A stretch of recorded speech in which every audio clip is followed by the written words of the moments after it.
ติดกระแสประเด็นดังขอเสนอ ชมพู่อารยา ยิ้มแก้มปลิน้องสายฟ้าน้องพายุ ซ้อมใหญ่ก่อนถึงวันแม่ มอบพวงมาลัยดอกมะลิและกราบแม่ เก่งกันทั้งคู่ แถมน่ารักน่าเอ็นดูหนักมาก ไม่ว่าจะหยิบจับทำอะไรก็ดูน่ารักน่าเอ็นดูไปซะหมดสำหรับซุปตาแฝดน้อย น้องสายฟ้าน้องพายุ ลูกคุณแม่ชมพู่อารยา กับพ่อน็อตวิสรุตที่ตอนนี้อายุเพียง1 ขวบ 11 เดือน แต่มีบรรดาแฟนคลับมากมายค่อนประเทศ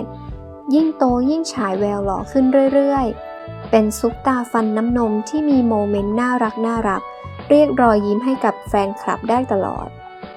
ล่าสุด 8 สิงหาคม กาละแมพัชรศรี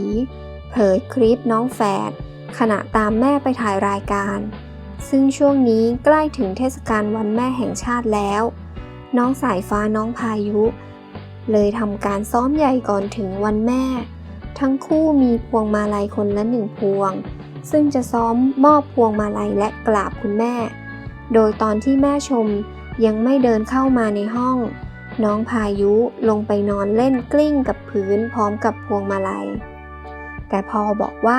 คุณแม่มาแล้ว เจ้าตัวก็รู้เรื่องหยิบพวงมาลัยรีบลุกขึ้นทันที จากนั้นทั้งคู่ก็เดินไปมอบพวงมาลัยให้แม่